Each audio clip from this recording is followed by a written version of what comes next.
Hey everybody, welcome back to Out of the Ordinary, coming from, are we in Scottsdale? No, where are we at? Well, Phoenix? right? I mean, I think that's Paradise Valley right there. Okay, so right on the cusp. Paradise Valley-ish. Okay, and I'm with? Harmony, Okay, and Harmony, how old are you? 50. And what do you do for a living? What I do for a living, my life's work and purpose is to help people feel better. Okay. So the way I do that, one is I give out compliments when I see people and I like things about them. Yeah, that's nice. Just share when I see good. Yeah. I teach fitness classes, so spinning and yoga and weightlifting to help people physically function better. And then I'm also doing spiritual development coaching and mindset coaching. So I'll do one-on-one coaching with people, and then also I actually am just kicking off, starting next week, small groups for the purpose of spiritual development. Okay, we're going to do a whole new video on that subject, but for now I've got 10 fun questions for you. That's good stuff. Okay, your thoughts on aging? My thoughts on aging? Yeah, like aging gracefully, fighting it, the perfect age, all that stuff. Oh, yeah. What are your thoughts? Any thoughts on aging? Yeah, 100%. So I have always been fascinated about. Do you want me to look more at the camera or more at you? Both. I could just do this constantly. Okay. The people will be thinking we're just saying no. That's fine. Okay. However, yeah. So, what are your thoughts on aging? My thoughts on aging. I've always been so astonished that people get more quiet and seemingly embarrassed to share their age as the number gets bigger. It is such a blessing. I hope I get to see 60. I hope I get to see 70. I will be shouting from the mountaintops. 80 if I am so fortunate to get there. So I think every second, every breath is a blessing. And if I get one more year, one more day, that's to be celebrated and savored and appreciated. So why do you think people don't wear it as like a badge of honor? Like, look at me, I'm 80. That's a great question. Why do you think that is? I think maybe that's a USA thing, culturally. Yeah, that's what came up first. Is I think that we're in a culture that celebrates youth, and so a bigger number is associated with not being youthful or young. Right. So that maybe that's it. It is a weird thing how culturally you can see that in some cultures, right? As you get much older, they're the wise one. They're the ones that you should go get counsel from. Right. In other cultures, more American, it's sometimes like, what are they good for? Yeah. You know, it's interesting. So, okay, well, I like that. I like your idea on aging and wearing it as sort of a badge of honor. I like that. Okay, so supposing, since we're talking about aging, supposing I handed you a pill right now, and you could take it, and you'd be immortal. You could live forever as you are now, pretty much the same physical, attributes, same health, and then obviously your mind would expand as you were going through the years. Would you take that pill? Would you take the immortality pill? No. You would not? No. Why not? Well, I don't think this is my body is not my life. Okay. So I am immortal. We are immortal. We are eternal. I gotcha. So you're saying it's a trick question. Well, basically. I just think that I don't need to be in this body in this form forever. I gotcha. So my next question then maybe. And then I'd miss out. I want to know what. What's next? Older feels like. I want to know what reincarnation, if that's a thing. We don't know. I don't know, but it's like seems pretty interesting and cool, and I don't know, why not have a multitude of experiences instead of just stuck in this one forever. So another way, the way I'm receiving that is you're quite accepting of the journey as it is, and actually looking forward to whatever that may be. I just think it's interesting. Yeah. So my next question says immortality or afterlife. If you had to choose between the two, I guess that's sort of. Did you answer that, or I don't know? Yeah. Well, I don't even know. I I can't say afterlife. I don't have a definition for that. I don't have a stake. I didn't bring one either. I don't have a stake in the ground about that. I don't go, oh, that's accurate, that's true, and here's what that means, or here's what that. I'm Right. not. So, if I just think about right now that my spirit is my entity, my spirit is myself, my soul is and that can come in and out of different bodies, but maybe different planets. I don't even know. It's so expansive. It's so big. It's so expansive. So I don't even know what afterlife would mean, because it's like, oh, does that mean then coming back into a more enlightened body and being, and then serving the planet, the people, the beings I'm around in a higher way, because now I've evolved? Like, what is? It's true. You've got so many ways to think about, because you've got multiverse there. You've got simulations there. You've got, of course, all the major religious theories, and everything in between. So I and what? And then it's like I go back to, I think we are immortal. I think there's an eternal soul spirit. Yeah. That doesn't die. You're right. I interviewed a scientist not that long ago, and he came to the same conclusion as you, but in a slightly different way. He came at it from just a science perspective. He goes, listen, energy cannot be created or destroyed, and that was his whole thing. So okay, let's go the other way. Okay. What would you do if you found out you just had 1 year left to live? Like, it's definitive. I tell you right now, you got a year. Yeah.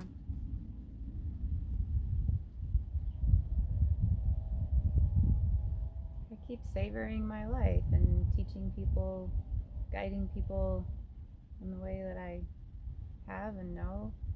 I don't know. I don't feel like I'd now I have to hit all these bucket lists, and I got to get this done and get this done. And I feel at peace with all of my relationships. I feel everyone who I love knows I love them. I've extended olive branches to the people that I've wanted to reconcile with. Some of them have batted them away. Some of them have received them and reconnected. Right. Sure. So you wouldn't become a professional bungee jumper overnight. No, you kind of keep doing what you're doing. You like what you're doing. I love my life. That's perfect. I think everybody would be very fortunate to give that answer. Yeah. That's a good answer. Okay, if you could travel, these are really easy questions, by the way. If you could travel back in time, what would you change? If I could travel back in time, what would I change? Did you say they're easy questions? Yeah, and I meant that. Oh, kid, I was like... No, they're not easy questions. These are tough questions. Yeah, I mean... And I hit you with them with no warning, which is even more fun. Yeah. So, yes. The first thought that came up when you asked it was nothing. Okay. Because I am who I am and where I am, and I'm really enjoying that. And so I go back and change it, and then I don't end up where I am. A perfect example is for almost half my life, I didn't want dogs. I actually made a list about what I wanted in a boyfriend, and I wrote, doesn't even have a dog. Not have a dog. Doesn't even want a dog. Doesn't have a dog. Yeah. Doesn't even want a dog. Gotcha.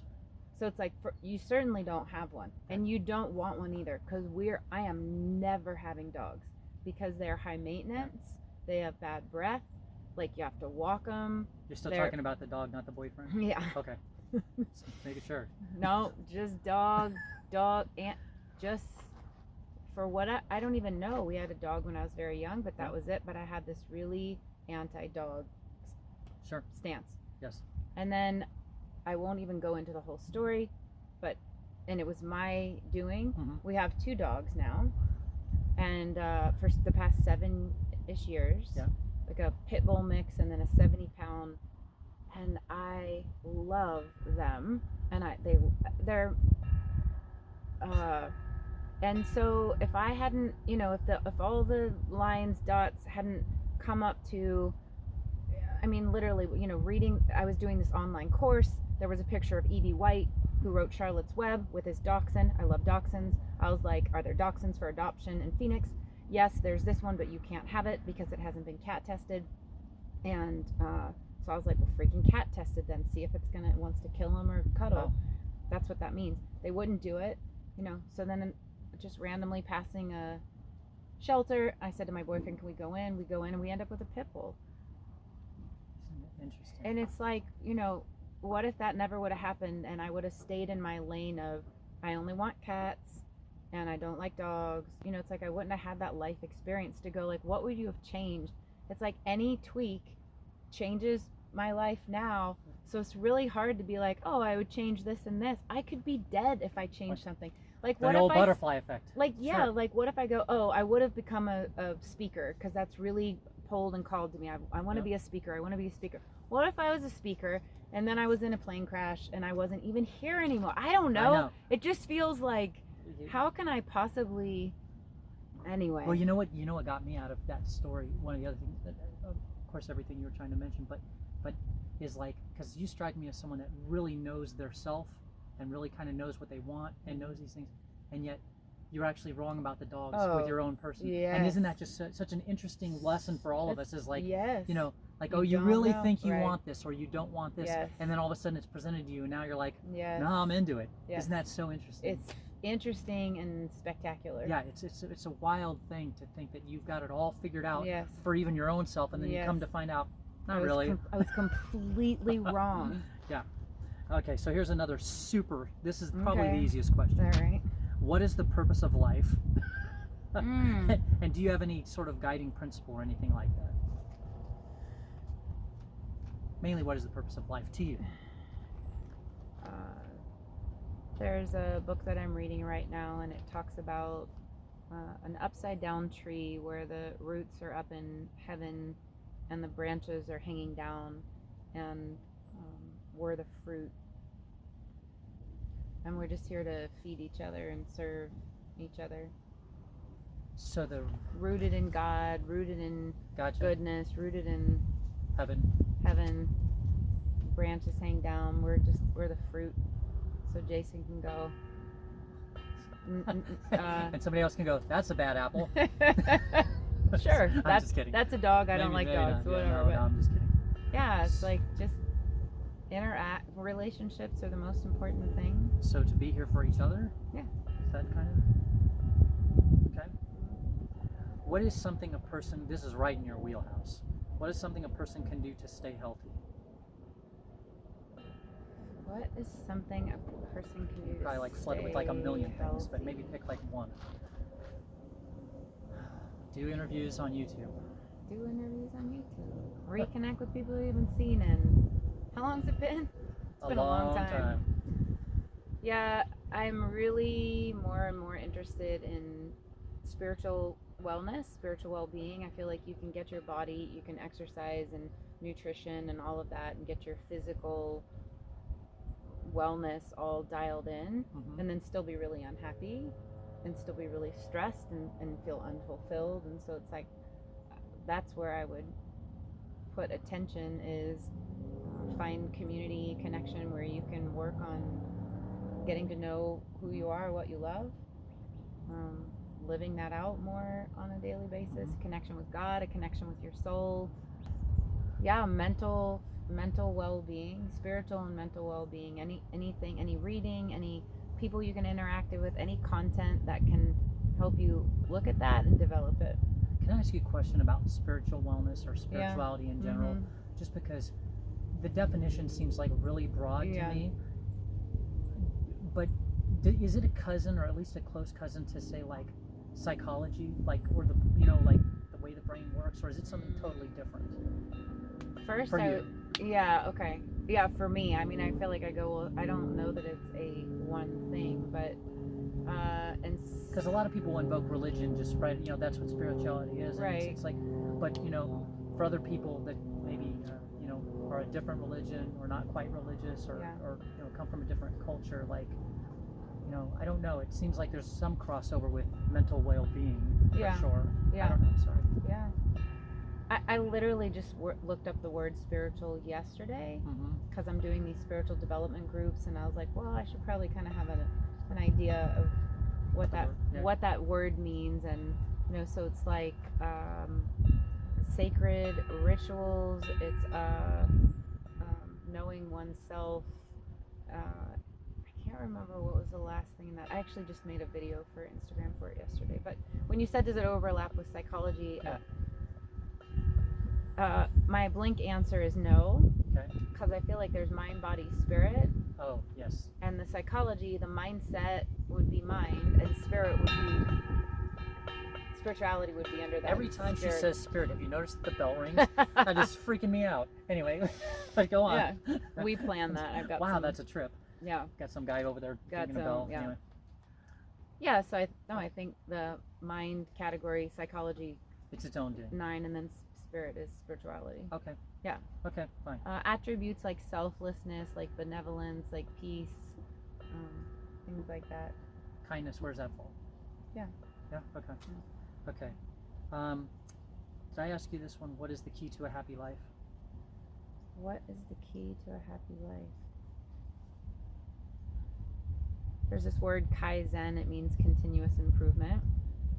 How do you spell that? Kaizen. Oh, I gotta get that. I don't have any tattoos, but I want that one. Love that. Kaizen. Yeah. So, do you want to do something about that? Or are you okay? No, I love you it. love it. Okay. It's cracking me up. Great. It seems to come in at the right. It's like an applause line. It's like I'm hitting the applause button. Yeah.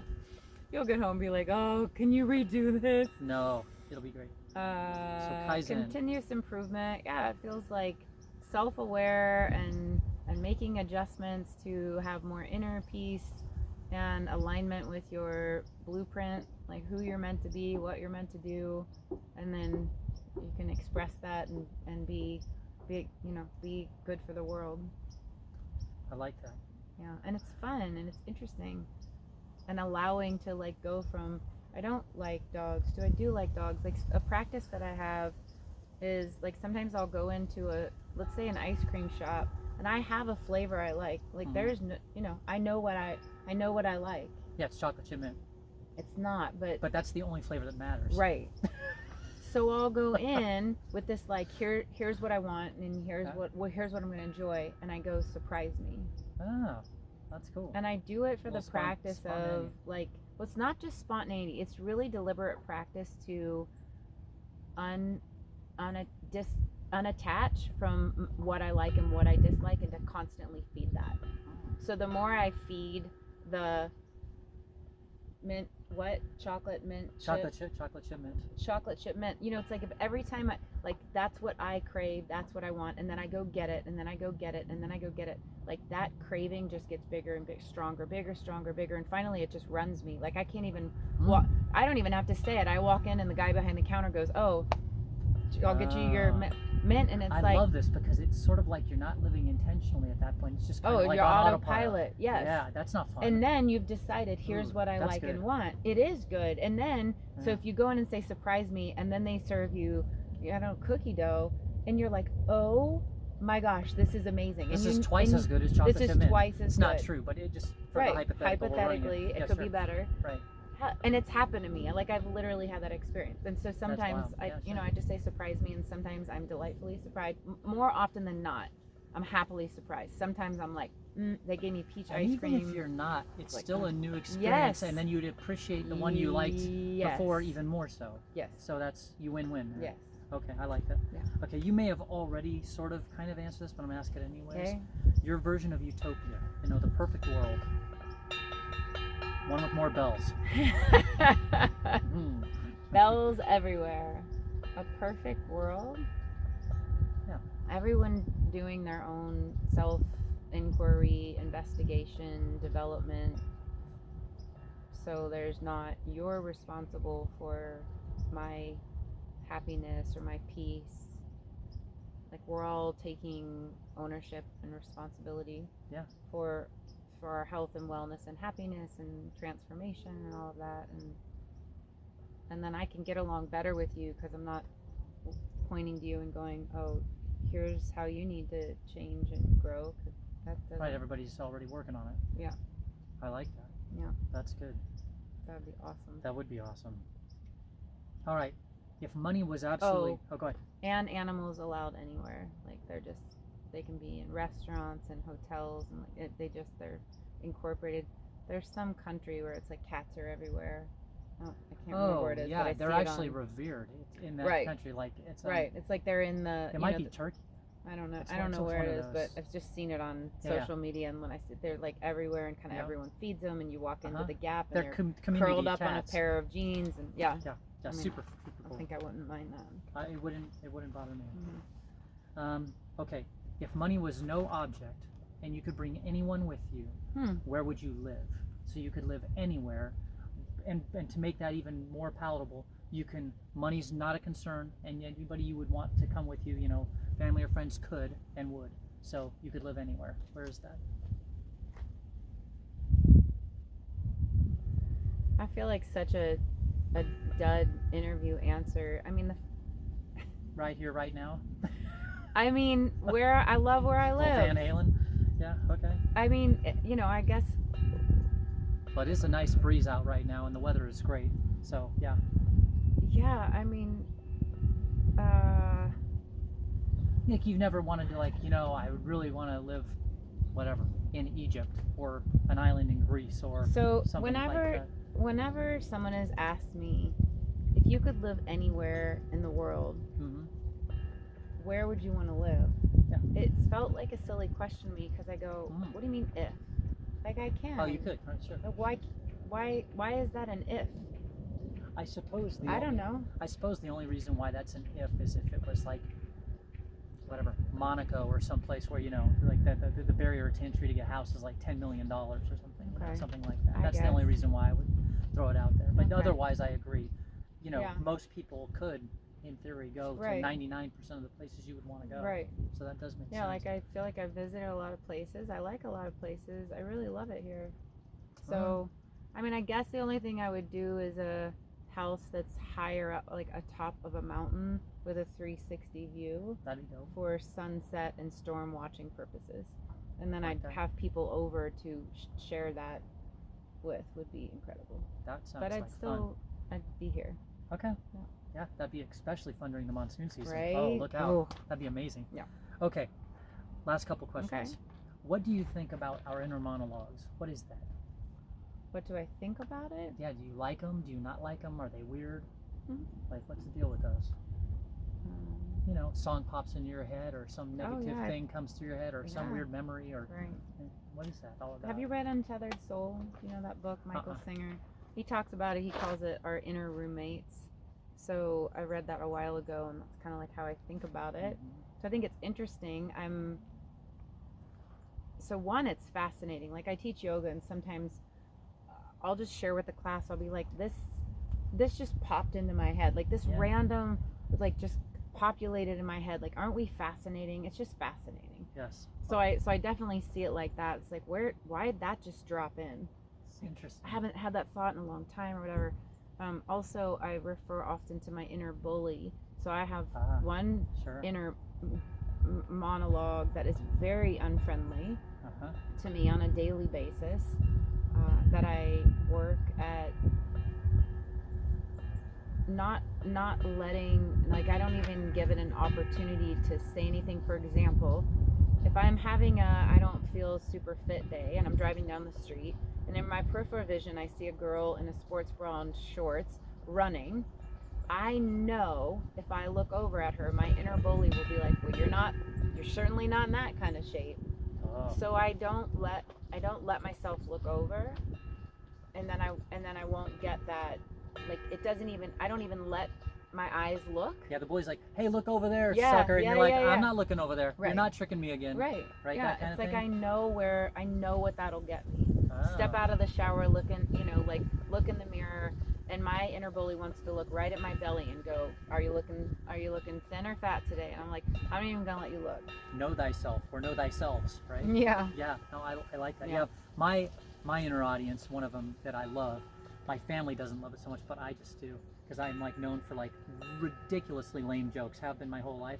But when nobody else laughs, it doesn't matter up here. Right. It's like applause galore. Dude, you are the best. Yeah. You are so good. Yes. Anyway. It's so fun. Yeah. I love it. Yeah. So in fact, when nobody else laughs, it's even funnier in here. Yeah. So I'm like, ooh, that was a dud. Yeah. Great.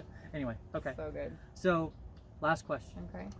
I think. Do you get deja vu or weird occurrences? Do you get deja vu or weird occurrences? I feel like occasionally, but not often. Deja vu. maybe a couple times it's felt like I've had that. What was the other weird occurrences? It was really, do you get deja vu? Oh, okay. Yeah. Okay, last question. Do you said get that deja on the vu last or question. weird occurrence? Good. Nice. Well done. Thank you. Your inner audience you going did not wild. completely. You didn't fall for it at all, but it doesn't matter. Anyway, thanks, Harmony. Yeah.